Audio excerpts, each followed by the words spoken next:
Manifestation, इस word को आपने इंटरनेट पे कहीं ना कहीं ज़रूर सुना होगा और हो सकता है आप में से कुछ लोग इसे प्रैक्टिकली अपनी लाइफ में अप्लाई भी करते हो। मैनिफेस्टेशन एक ऐसी चीज़ जिसकी हेल्प से आप जो भी अचीव करना चाहते हो उसे खुद ब खुद अपनी लाइफ में अट्रैक्ट कर सकते हो लॉ ऑफ अट्रैक्शन के जरिए। अब इसके बारे में गहराई से आगे वीडियो में चर्चा करेंगे, लेकिन सवाल यह है कि कितना सच है इसमें, क्या लॉजिक है इसके पीछे, क्या ये चीज़ एक्चुअल में काम करती भी है, और मोस्ट इम्पॉर्टेंटली साइंस इसके बारे में क्या कहता है। चलिए इन्हीं सब सवालों के जवाब जानने की कोशिश करते हैं आज के इस वीडियो में और समझते हैं साइकोलॉजी बिहाइंड मैनिफेस्टेशन।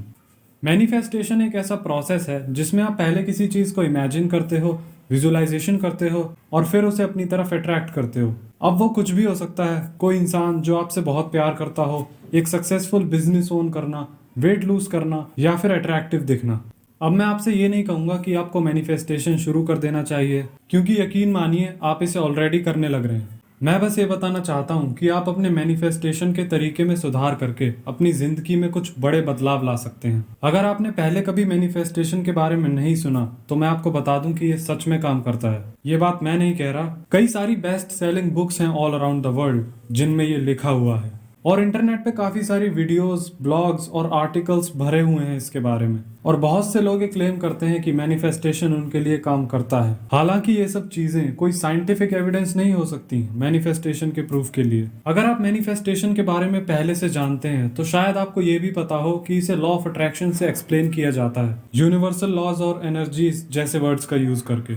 ऑनेस्टली कहूं तो मेरे को इस अप्रोच से कोई प्रॉब्लम नहीं है, बस बात यह है कि हम नहीं जानते कि यूनिवर्सल कॉन्शियसनेस में क्या होने लग रहा है, लेकिन यहाँ धरती पे हमारे माइंड में क्या होने लग रहा है ये हम जानते हैं। तो अगर आप भी मेरी तरह इस अप्रोच में इतना विश्वास नहीं रखते क्योंकि इसमें कोई साइंटिफिक एविडेंस नहीं है, तो बिल्कुल चिंता मत कीजिए, क्योंकि अब मैं आपको मैनिफेस्टेशन के पीछे की साइकोलॉजी समझाने वाला हूँ।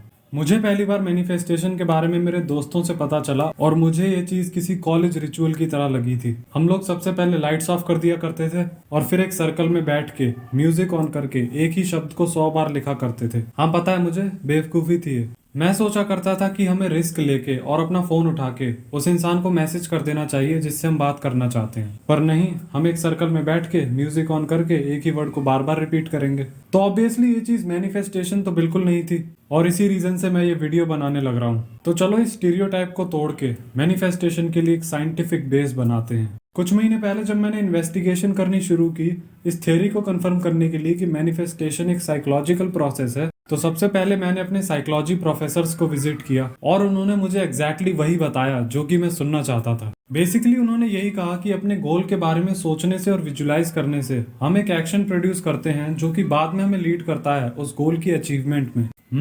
सुनने में काफी लॉजिकल लगता है, तो हम इस पे वापस आएंगे, लेकिन उससे पहले मैनिफेस्टेशन के लिए साइंटिफिक बेसलाइन बनाना कंटिन्यू रखते हैं। तो क्या इस फॉर्मूले का कोई एक्सपेरिमेंटल प्रूफ है हमारे पास कि ये एक्चुअल में काम करता है? फॉर्चुनेटली मैनिफेस्टेशन को प्रूफ किया जा चुका है मेयर मेजरमेंट इफेक्ट के द्वारा। मेयर मेजरमेंट इफेक्ट इस हाइपोथेसिस को सपोर्ट करता है कि खुद से क्लियरली ये पूछने से कि हम किसी चीज को करने वाले हैं या नहीं, चांसेस बढ़ जाते हैं कि हम उसे एक्चुअल में करेंगे। और ढेरों एक्सपेरिमेंट्स हैं इस चीज को प्रूफ करने के लिए। अगर सबके बारे में बात करने बैठे तो वीडियो काफी लंबी हो जाएगी, इसलिए मैं आपको एक एक्सपेरिमेंट बताता हूँ जो कि पर्सनली मेरा फेवरेट है।